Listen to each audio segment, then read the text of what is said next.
लगातार मैं आपको ग्रामीणों की इस समस्या से अवगत कराते आ रहा हूं। पिछले एपिसोड में मैंने आपको बताया था कि किस तरह से आधुनिकीकरण की राह पे चलने के बाद भी ग्रामीणों को पेयजल की समस्या से जूझना पड़ रहा है। आज मैं आपको सड़कों की व्यवस्था को लेकर के एक उदाहरण पेश करने जा रहा हूं। सरकारी वादों और स्ट्रक्चर, विकास के स्ट्रक्चर में सड़क एक अहम रोल निभाता है।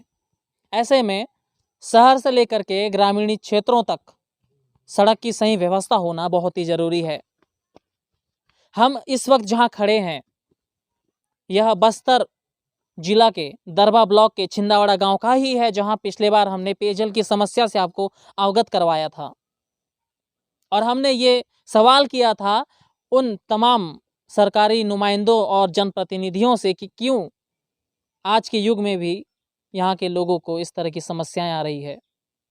उसी कड़ी में हम सड़कों की व्यवस्था को लेकर के इस गांव के दौरे पे निकले थे, जहां हमने देखा, अब देख सकते हैं यह जो गड्ढा है ये कोई आम गड्ढा नहीं है, यह पुल बनाने के लिए खोदा हुआ गड्ढा है।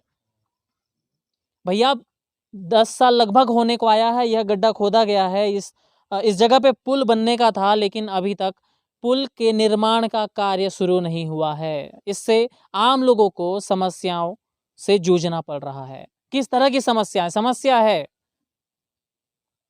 ट्रैक्टर नहीं आ सकता, मोटरसाइकिल इस जगह से नहीं आ सकता, बारिश में नाला नदी बन जाता है।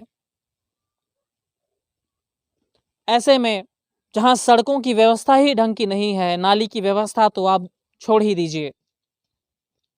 उन तमाम जिम्मेदार लोगों से मैं ये जानना चाहता हूं कि क्यों आज भी बस्तर के भोले भाले ग्रामीणों को इस तरह की समस्या से जूझना पड़ रहा है।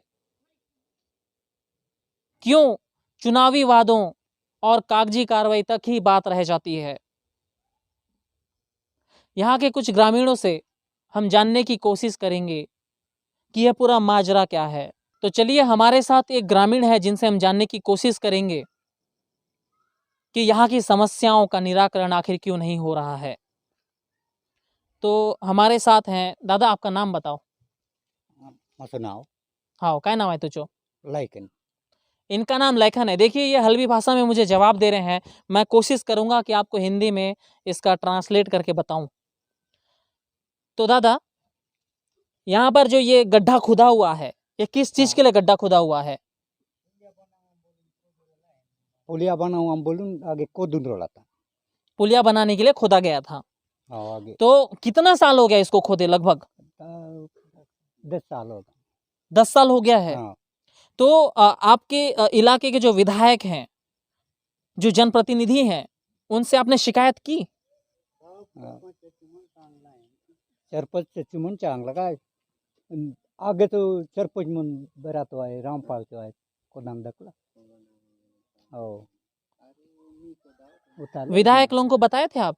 विधायक आते हैं यहाँ पर? आपके एरिया के जो विधायक हैं आपके विकास खंड के, वोट करे हुआ ये हमें बता रहे हैं कि पिछले बार जो सरपंच थे उनके द्वारा यह गड्ढा करवाया गया था पुल बनाने के लिए, जिसके बाद से यह कार्य इसी तरह की से स्थगित पड़ा हुआ है।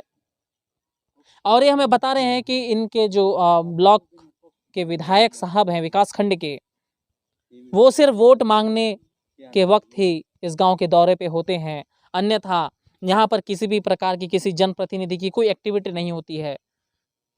वोट के बाद यहाँ पर कोई भी नजर नहीं आता है। वोट से पहले 6 महीना पहले से लोगों का आना जाना ग्रामों में शुरू हो जाता है। तेल मालिश करने की भरपूर कोशिश की जाती है, वोट की राजनीति की जाती है, मगर ग्रामीणों की मूलभूत समस्याओं से किसी को लेना देना नहीं होता। जब भी वोट का टाइम आता है, क्यों जनप्रतिनिधि लोगों की आस को जगा देते हैं, निराकरण नहीं किया जाता। हम ये जानना चाहते हैं उनसे। अगर यह वीडियो वो देख रहे हैं तो हमें ये बताएं कि क्यों ग्रामीणों को वोट की राजनीति के लिए इस्तेमाल किया जाता है। इस गांव में पेयजल की समस्या हमने दिखाई, इस गांव में हमने सड़कों की व्यवस्था आपको दिखा रहे हैं। आप समझ सकते हैं दरबा ब्लॉक का यह गांव कितना पिछड़ा हुआ है।